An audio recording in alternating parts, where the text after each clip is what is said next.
أعوذ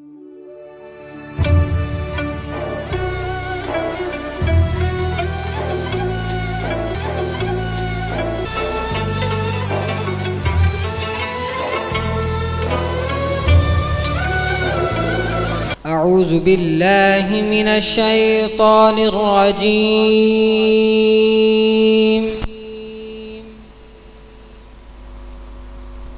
بسم الله الرحمن الرحيم.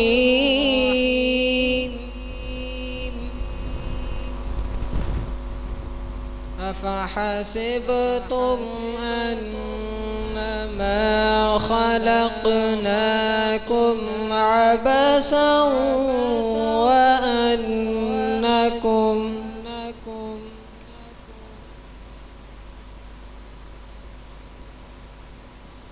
عبثا وأنكم إلينا لا ترجعون.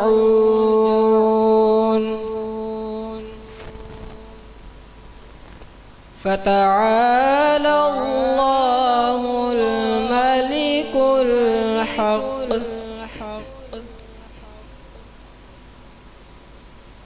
لا إله إلا هو رب العرش الكريم.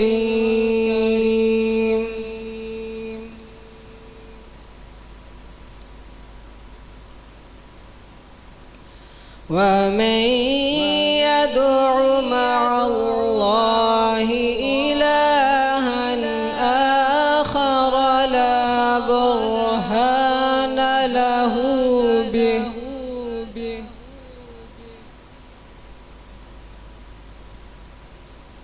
به فإنما حسابه عند ربه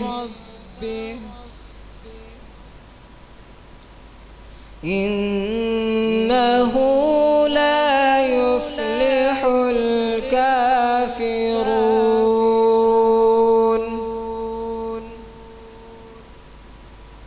وقل رب اغفر وارحم وأنت خير الراحمين. آمنت بالله صدق الله العظيم.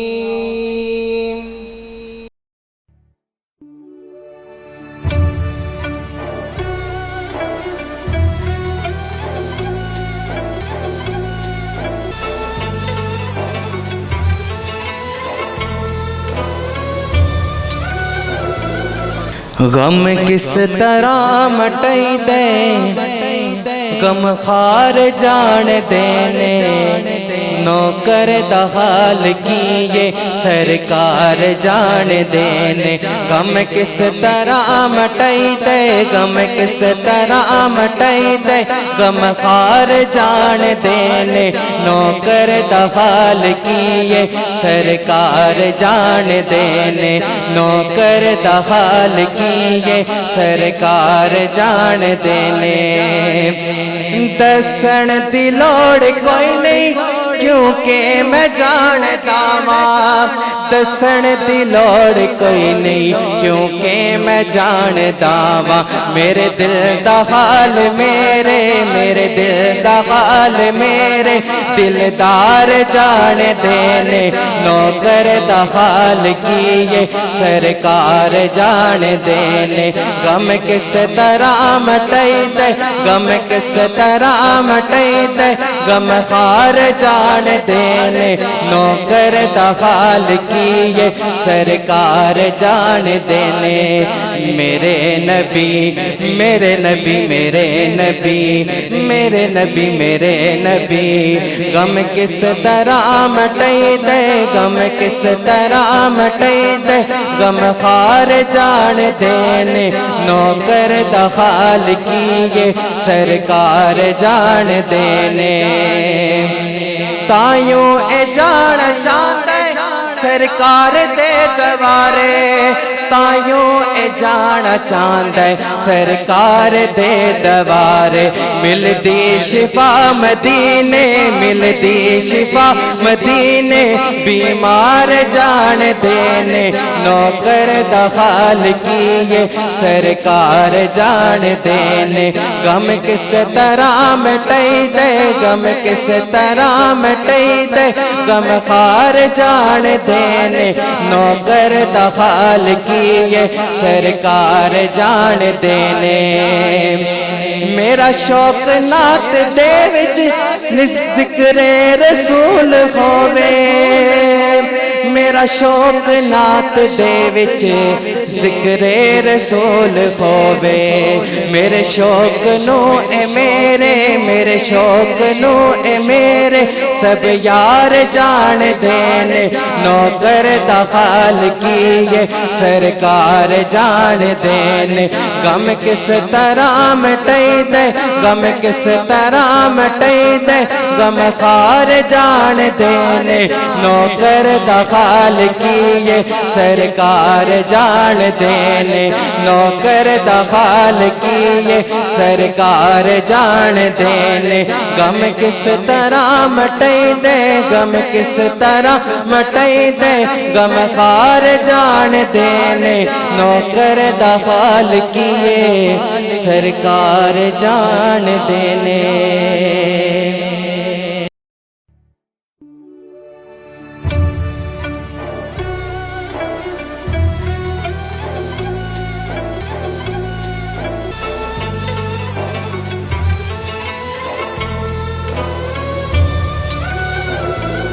حشر تک یا مصطفیٰ نے بادشاہیاں تیریاں حشر تک یا مصطفیٰ نے بادشاہیاں تیریاں تر گئے جو کر گئے آقا گدائیاں تیریاں تر گئے جو کر گئے آقا گدائیاں تیریاں خوبصورت شعر کہ پیار کیتا انج خدا نے نال تیرے سونیا پیار کیتا انج خدا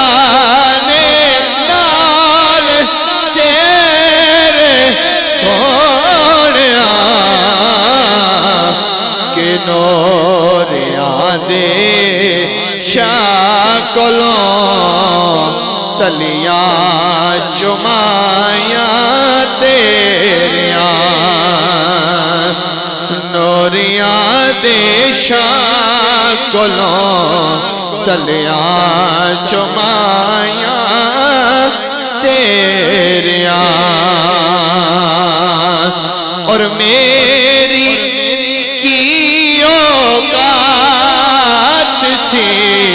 کہ ہر ایک نبی محشر کے دن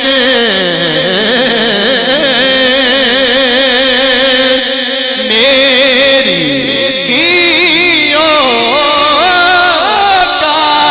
سی کہ ہر ایک نبی محشر کے دن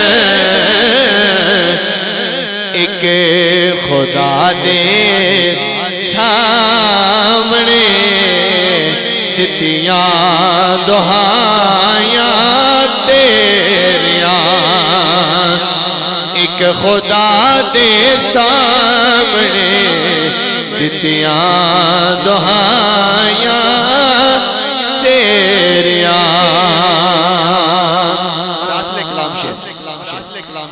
کہ پیش کیتا سر کسے تے کہیں جتے بازوں توئے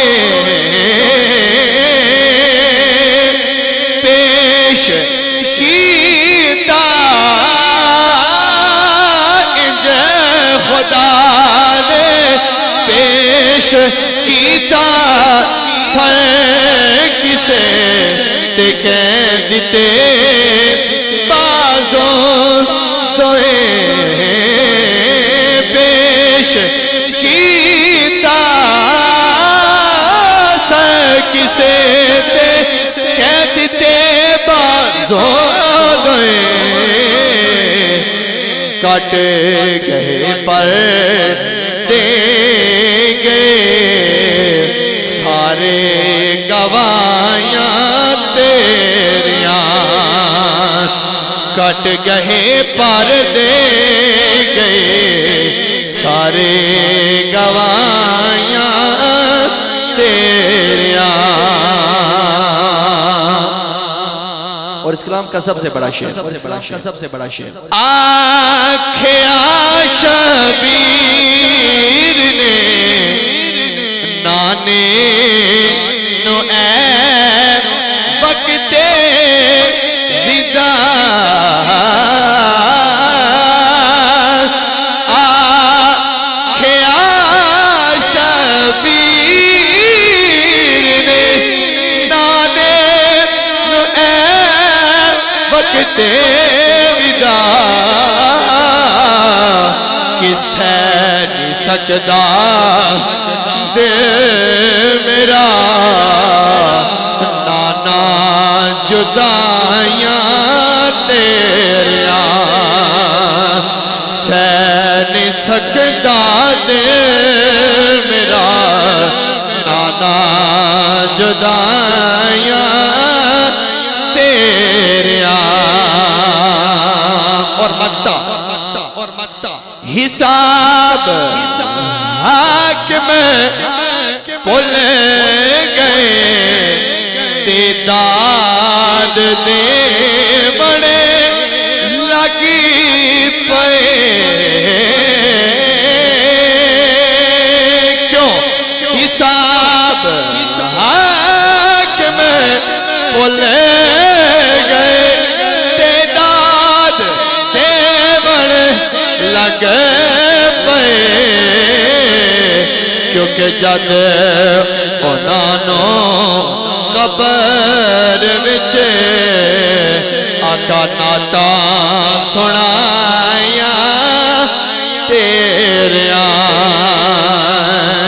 جد انہوں قبر وچ ناتا سنایا تیریاں حشر تک یا مصطفیٰ بادشاہیاں تیریاں تر گئے جو کر گئے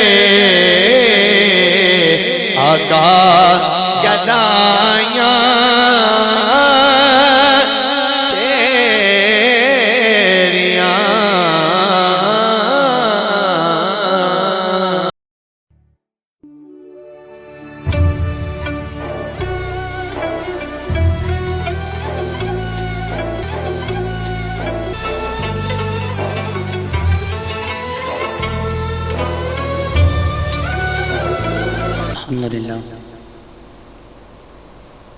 الحمد لله الذي ابدع الافلاك والارضين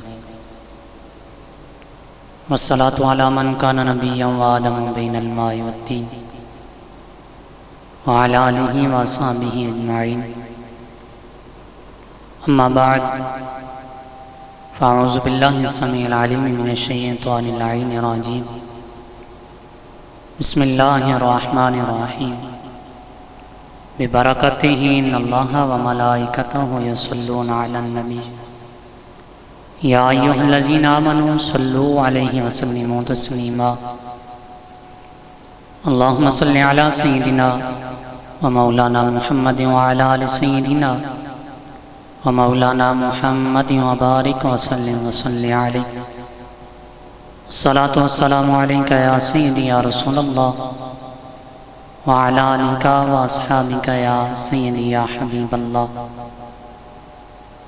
بعد الحمد و ثنا سرکار مدینہ سرور قلب و سینہ احمد مجتبیٰ جناب محمد مصطفیٰ صلی اللہ تعالی علیہ وآلہ وسلم کی بارگاہ بے کس پناہ میں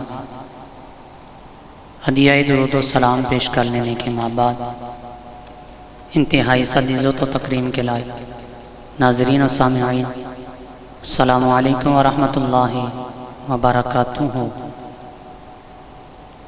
حضرت مولا علی کرم اللہ تعالی وجہہ الکریم کا فرمان ذیشان ہے، وعن علی رضی اللہ تعالی عنہ، حضرت مولا علی رضی اللہ تعالی عنہ فرماتے ہیں، من کانا فی طلب العلم کانت الجنت فی طلبہ. مولا علی رضی اللہ تعالی عنہ نے ارشاد فرمایا، جو بندہ علم کی طلب میں ہوتا ہے تو کانت الجنت فی طلبہ، تو جنت اس بندے کی طلب میں ہوتی ہے. یعنی جو بندہ اس دنیا میں رہ کر دین کا علم طلب کرنے کی جستجو میں لگا رہتا ہے، یعنی ہمیں کہیں سے بھی دین کا علم مل جائے، تو مولا علی رضی اللہ تعالیٰ عنہ فرما رہے ہیں کہ اس بندے کی جنت خود طلب کرتی ہے. یعنی پھر بندے کو جنت طلب کرنے کی ضرورت نہیں پڑتی، بلکہ جنت جو ہے وہ یہ چاہتی ہے کہ یہ بندہ میرے پاس آ جائے. اب سوال یہ بھی پیدا ہوتا ہے، مولا علی رضی اللہ تعالیٰ عنہ کو اس بات کا کیسے علم ہے؟ تو آپ کا علم یوں بھی دیکھا جا سکتا ہے. ایک وقت ہے مولا علی رضی اللہ تعالیٰ عنہ منبر شریف پر تشریف فرما ہیں، خطبہ ارشاد فرما رہے ہیں. آپ نے ارشاد فرمایا، کوئی بندہ مجھ سے جو بھی سوال کرنا چاہے کر سکتا ہے. ایک شخص کھڑا ہوتا ہے، سوال کرتا ہے، اے علی آپ نے بہت بڑا دعویٰ کر دیا ہے. آپ نے ارشاد فرمایا تم سوال کرو.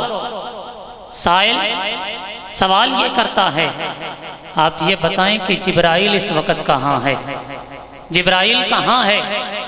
حضرت مولا علی رضی اللہ تعالیٰ عنہ اپنا سر اقدس اٹھاتے ہیں، آسمان کی طرف دیکھتے ہیں، پھر زمین کی طرف اپنی نظریں جھکاتے ہیں، پھر دائیں دیکھتے ہیں، بائیں دیکھتے ہیں، سامنے دیکھتے ہیں، پیچھے دیکھتے ہیں.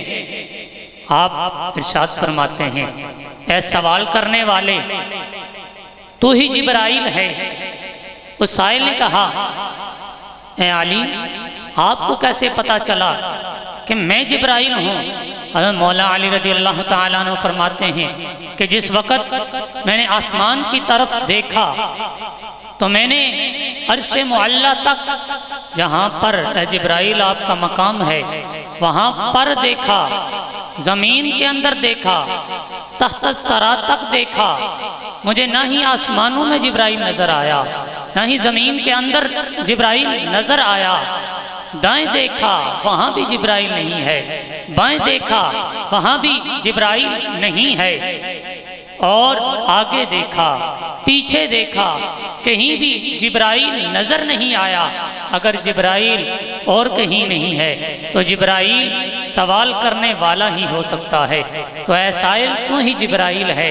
حضرت مولا علی رضی اللہ تعالیٰ عنہ جن کی نظر یہاں تک جاتی ہے، آسمانوں کو بھی دیکھ سکتے ہیں، زمینوں کو بھی دیکھ سکتے ہیں، سامنے بھی دیکھ سکتے ہیں، پیچھے بھی دیکھ سکتے ہیں، دائیں بھی دیکھ سکتے ہیں، بائیں بھی دیکھ سکتے ہیں، وہی مولا علی رضی اللہ تعالیٰ عنہ فرما رہے ہیں۔ آپ فرماتے ہیں جو بندہ طلب علم میں ہوتا ہے، علم طلب کرنے کی جستجو میں لگا رہتا ہے، تو جنت اس بندے کی طلب میں رہتی ہے۔ اور آپ نے فرمایا وَمَنْ كَانَ فِي طَلَبِ الْمَعْصِيَةِ كَانَتِ النَّارُ فِي طَلَبِهِ۔ حضرت مولا علی رضی اللہ تعالیٰ عنہ فرماتے ہیں اور جو بندہ گناہوں کی طلب میں رہتا ہے، جو بندہ گناہوں کی طلب میں رہتا ہے، آپ نے فرمایا جہنم اس بندے کی طلب میں رہتی ہے۔ یعنی ہم دنیا میں رہ کر گناہ بھی کر رہے ہیں، لیکن یہ بھی کہہ رہے ہیں اے باری تعالیٰ ہمیں جہنم سے نجات عطا فرما، لیکن گناہ جس وقت کر رہے ہیں تو حضرت مولا علی رضی اللہ تعالیٰ عنہ فرماتے ہیں اگر گناہوں کے اندر مبتلا ہو، گناہوں کو طلب کرتے ہو، تو سمجھ لو کہ خود جہنم جو ہے وہ تمہاری طلب میں لگی ہوئی ہے۔ اور جہنم کا سب سے چھوٹا عذاب کیا ہے؟ ہم کہنے سے تو کہہ دیتے ہیں کہ جس طرح رب نے چاہا اسی طرح ہوگا، لیکن ہمیں دنیا میں رہ کر جہنم سے پناہ تو مانگنی چاہیے۔ اے باری تعالیٰ ہمیں جہنم سے نجات عطا فرما۔ کیوں؟ کیونکہ آقا کریم علیہ السلام نے ارشاد فرمایا جہنم میں سب سے چھوٹا عذاب کون سا ہوگا؟ سب سے کم تر عذاب جو ہے وہ کون سا عذاب ہوگا؟ عذاب یہ ہے، نجپال نبی کریم علیہ السلام ارشاد فرماتے ہیں جہنمی کو جس وقت جہنم کے اندر پیاس لگے گی وہ پانی طلب کرے گا، پانی چاہے گا، پانی مانگے گا کہ مجھے پانی مل جائے، میں پانی پینا چاہتا ہوں، تو اللہ رب العزت فرشتوں کو حکم دے گا، وہ اس کو پانی لا کر دیں گے۔ تو پانی کیسا پانی ہوگا؟ پانی یہ ہے، آقا کریم علیہ السلام نے ارشاد فرمایا پانی جو اس کو پینے کے لیے دیا جائے گا وہ پانی نہیں ہوگا، بلکہ کھولتی ہوئی پیپ ہوگی جو ابھر رہی ہوگی، ابھر رہی ہوگی، پیپ ہوگی۔ آقا کریم علیہ السلام نے ارشاد فرمایا اس کی بدبو جو ہے وہ بھی بندہ برداشت نہیں کر سکتا ہوگا، اور جہنمی کو وہ جو پیپ جو ہے وہ دی جائے گی پینے کے لیے، اور دی جس برتن کے اندر دی جائے گی وہ برتن تانبے کا برتن ہوگا، یعنی کھولتی ہوئی پیپ ہے، بدبودار ہے، اور ہے بھی تانبے کے برتن کے اندر۔ فرشتے جس وقت اس کو دیں گے وہ بندہ اتنا زیادہ پیاس کے اندر مبتلا ہوگا، وہ مجبوری کے عالم میں اس کھولتی ہوئی گرم پیپ کو اپنے منہ کے ساتھ لگائے گا، جس کی بدبو بھی بندہ برداشت نہیں کر سکتا، اس پیپ کو وہ پیے گا۔ آقا کریم علیہ السلام فرماتے ہیں جس وقت وہ اپنے ہونٹوں کے ساتھ اس پیپ کو لگائے گا، اس تانبے کی برتن کی وجہ سے، اس کھولتی ہوئی پیپ کی وجہ سے، اس کے گرم ہونے کی وجہ سے، آقا کریم علیہ السلام نے ارشاد فرمایا اس کے ہونٹ پگھل جائیں گے، اس کے ہونٹ پگھل جائیں گے۔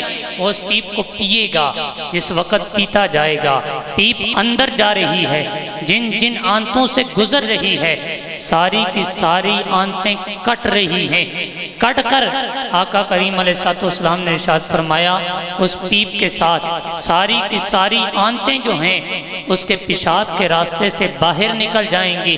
پھر وہی مرحلہ، پھر وہی معاملہ اس کے ساتھ ہوگا، دوبارہ وہ پیپ کو پیے گا، دوبارہ وہ تندرست ہو جائے گا، دوبارہ پیپ کو پیے گا، دوبارہ آنتیں نکل جائیں گی، پھر تندرست ہوگا، پھر پیپ کو پیے گا، پھر آنتیں نکل جائیں گی۔ یعنی وقتاً فوقتاً اس پر یہ لمحہ، یہ بات، یہ عذاب نازل ہوتا رہے گا، یعنی اس کی آنتیں جو ہیں جسم سے کٹ کر باہر نکل رہی ہوں گی، وہ بار بار اس کو پی رہا ہوگا۔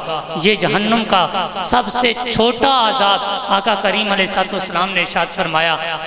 تو ناظرین خود سوچئے اگر یہ چھوٹا عذاب ہے تو بڑا عذاب کتنا بڑا ہوگا۔ تو حضرت مولا علی رضی اللہ تعالیٰ عنہ فرماتے ہیں جو بندہ گناہوں کی طلب میں ہوتا ہے، گناہوں کو طلب کرتا ہے، ہر وقت گناہوں کے اندر مصروف رہتا ہے، تو پھر خود جہنم جو ہے جس کے اندر سب سے چھوٹا عذاب یہ ہے، تو وہ جہنم جو ہے اس بندے کی طلب میں رہتی ہے۔ اور فقہا فرماتے ہیں من اذنب ذنبا وهو يضحك فإن الله يدخله النار وهو يبكي۔ فقہا فرماتے ہیں وہ بندہ جو گناہ کرتا ہے اور وہ اس گناہ پر خوش ہوتا ہے، جس طرح آج ہماری حالت ہے، ہم گناہ تو کرتے ہیں، ہمیں پتہ نہیں ہے، ہم اس پر شرمندہ نہیں ہوتے، ان گناہوں پر ہم خوش ہوتے ہیں، ہمیں پرواہ نہیں ہوتی، تو فقہا فرماتے ہیں فَإِنَّ اللَّهَ يُدْخِلُهُ النَّارِ، تو پھر اللہ رب العزت اس بندے کو جہنم میں داخل فرمائے گا۔ جس وقت جہنم میں وہ جا رہا ہوگا تو وہ ہوا یبکی، اور وہ بندہ رو رہا ہوگا۔ دنیا میں تو گناہ کیے، ان پر خوش ہوتے رہے، لوگوں کو اذیتیں تکلیفیں پہنچائی، خوش ہوتے رہے، لیکن اللہ رب العزت جس وقت ان گناہوں کی وجہ سے جہنم میں داخل فرمائے گا تو وہ بندہ رو رہا ہوگا، وہ ہوا یبکی، وہ رو رہا ہوگا، رب سے پناہ طلب کرے گا، اے باری تعالیٰ معاف فرما دے، لیکن معافی کا جو معاملہ ہے وہ ختم ہو چکا ہوگا، کیونکہ حضرت مولا علی رضی اللہ تعالیٰ عنہ کا فرمان ذیشان ہے۔ آپ فرماتے ہیں کہ یہ جو دنیا ہے، دنیا میں اللہ رب العزت خود چاہتا ہے کہ بندہ مجھ سے معافی مانگے، لیکن بندہ اس سے معافی نہیں مانگتا، اور جس وقت بندہ قبر کے اندر چلا جاتا ہے تو بندہ رب سے معافی تو مانگتا ہے، لیکن اللہ رب العزت اس کو معاف نہیں فرماتا۔ اس کی وجہ کیا ہے؟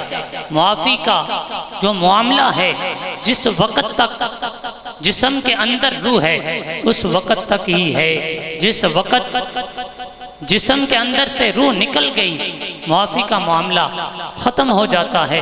فقہا فرماتے ہیں کہ جس وقت بندہ گناہ کرتا ہے، خوش ہوتا ہے، قیامت کے دن اللہ رب العزت جہنم کے اندر داخل فرمائے گا، بندہ رو رہا ہوگا، وَمَنْ أَطَاعَ وَهُوَ يَبْكِي، اور وہ بندہ جو اللہ رب العزت کی اطاعت کرتا ہے اور وَهُوَ يَبْكِي، اور ساتھ روتا ہے، یعنی سوچتا ہے کہیں مجھ سے غفلت تو نہیں ہوگی، کہیں مجھ سے کوئی لغزش تو نہیں ہوگی، کہیں ایسا کام تو نہیں ہو گیا جس وجہ سے میری پکڑ ہو سکتی ہے، اطاعت بھی کرتا ہے اور ساتھ رب کی بارگاہ میں روتا بھی ہے۔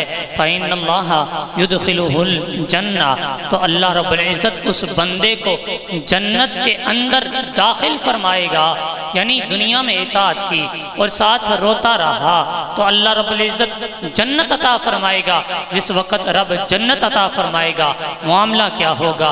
وَهُوَ يَضْحَكُ، اور وہ بندہ مسکرا رہا ہوگا، یعنی دنیا میں تو روتا رہا لیکن قیامت کے دن وہ ہنس رہا ہوگا، اور جو دنیا میں ہنستا ہے، گناہ کر کے ہنستا ہے، رب اس کو جہنم کے اندر داخل فرمائے گا اور وہ وہاں رو رہا ہوگا۔ تو ہمیں چاہیے کہ ہم اس دنیا میں رہ کر روئیں، رب کی اطاعت کریں، ساتھ روئیں، تو اللہ رب العزت ہماری جو اخروی منازل ہے، جو جنت میں جانے والا راستہ ہے، اس کو آسان فرما دے گا۔ اور جس طرح ہماری عادت ہے کہ ہم چھوٹے گناہ کو چھوٹا سمجھ کر ہم کر لیتے ہیں، تو فقہا فرماتے ہیں لا تحقروا الذنوب الصغار، چھوٹے گناہ کو چھوٹا نہ سمجھو۔ اس کی وجہ کیا ہے؟ فَإِنَّ اللَّهَ تَنْشَعِبُ مِنْهَا الذُّنُوبُ الْكِبَارِ، آپ فرماتے ہیں یہی جو چھوٹے گناہ ہیں، یہی چھوٹے مل کر بڑا گناہ ہو جاتا ہے۔ یعنی اگر بندہ، آقا کریم علیہ السلام نے ارشاد فرمایا جو بندہ اصرار کے ساتھ صغیرے گناہ کرتا ہے، وہی اصرار کے ساتھ گناہ جو ہے وہ کبیرہ ہو جاتا ہے۔ اصرار یعنی ہم ایک گناہ، صغیرہ گناہ 3 مرتبہ کرتے ہیں، وہ کبیرہ کے اندر داخل ہو جاتا ہے۔ تو ہم چھوٹے چھوٹے گناہ کر رہے ہیں، بڑے بھی کر رہے ہیں، چھوٹے بھی گناہوں کے اندر ہمارے اندر تو گناہ اتنے دھس چکے ہیں، ہم ان سے بچنا بھی چاہیں تو شاید ہمارے لیے بہت مشکل ہے۔ تو ہمیں چاہیے کہ ہم اس بابرکت مہینے کے اندر گناہوں سے اجتناب کریں اور نیکیوں کی طرف رجوع کریں، رجوع اللہ کر لیں۔ اللہ رب العزت ہماری یہ دنیا بھی آسان فرما دے اور آخرت بھی آسان فرما دے۔ اللہ رب العزت میرا اور آپ کا حامی و ناصر ہو، مجھے اور آپ کو شریعت مطہرہ پر چلنے کی توفیق عطا فرمائے۔ وما علینا الا البلاغ المبین۔